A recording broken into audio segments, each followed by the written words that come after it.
নমস্কার বন্ধুরা, তথ্যমিত্র ইউটিউব চ্যানেলের পক্ষ থেকে আপনাদের সবাইকে স্বাগত। আজকে এই ভিডিওতে আমরা আলোচনা করব ত্রিপুরায় সরকারি কর্মচারীদের মহার্ঘ ভাতা সংক্রান্ত অর্থাৎ ডিএ সংক্রান্ত এবং ডিআর সংক্রান্ত অত্যন্ত গুরুত্বপূর্ণ একটি খবর সম্পর্কে এবং কেন্দ্রীয় সরকার এবং ত্রিপুরা সরকারের মধ্যে যে বর্তমানে 17% ডিএ ডিআরের ব্যবধান রয়েছে সেই ব্যবধান অবিলম্বে মিটিয়ে দেওয়ার জন্য দাবি জানালো জিপিএটি। অত্যন্ত গুরুত্বপূর্ণ একটি খবর রয়েছে ত্রিপুরায় সরকারি কর্মচারী এবং পেনশনার সংক্রান্ত। তো সেক্ষেত্রে সম্পূর্ণভাবে ভিডিওটি দেখতে থাকুন। তো দেখুন, 17% বকেয়া ডিআর মিটিয়ে দেওয়ার দাবি জানালো জিপিএটি এবং জিপিএটির তরফে সাংগঠনিক ইউনিটগুলোর বার্ষিক সাধারণ সভা চলছে। কলকাতা ইউনিটের বার্ষিক সাধারণ সভায় 17% বকেয়া ডিআর মিটিয়ে দেওয়া, পুরনো পেনশন প্রকল্প ফিরিয়ে আনা এবং নগদহীন স্বাস্থ্য বিমা চালু সহ বিভিন্ন দাবি কিন্তু উত্থাপন করা হয়। কলকাতার বিজয়গড় সুকুমার সদনে এই সম্মেলন অনুষ্ঠিত হয়। সাংগঠনিক পর্বে শোক প্রস্তাব পাঠ, প্রয়াতদের প্রতি শ্রদ্ধার্ঘ্য অর্পণ, নীরবতা পালন ইত্যাদি ছিল এবং তার পাশাপাশি সামগ্রিক বিষয়গুলো নিয়ে আলোচনা হয়। এই পর্বে উপস্থিত ছিলেন সংগঠনের অন্যতম নেতা গীতেন্দ্র বসু রায়, দিলীপ রঞ্জন সাহা, দিলীপ কুমার চৌধুরী, শ্যামল কুমার চক্রবর্তী প্রমুখ। এবং পরে নতুন কমিটি গঠিত হয়।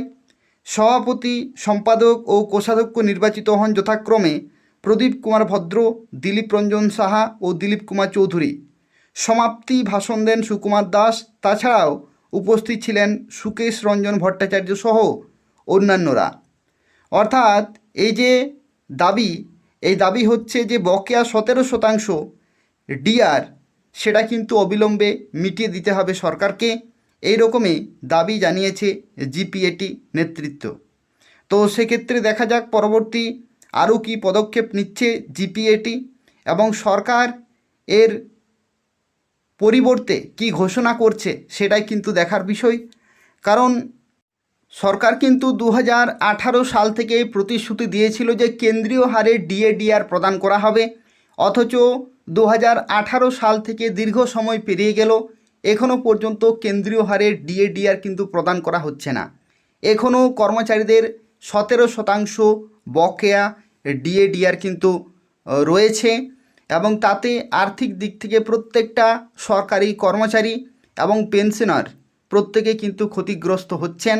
Group C, group D, group B এই সমস্ত বিভিন্ন কর্মচারীরা প্রতি মাসেই কিন্তু কম বেতন পাচ্ছেন।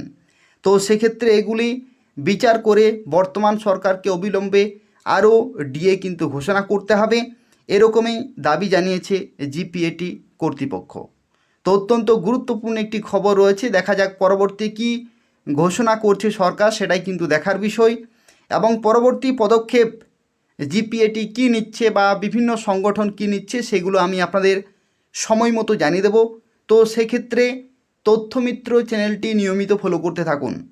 এই চ্যানেল থেকে ত্রিপুরায় কর্মচারী সংক্রান্ত, মহার্ঘ ভাতা সংক্রান্ত, অষ্টম বেতন পে কমিশন সংক্রান্ত, ফিটমেন্ট ফ্যাক্টর সংক্রান্ত প্রত্যেকটি খবর সময় মতো পেয়ে যাবেন।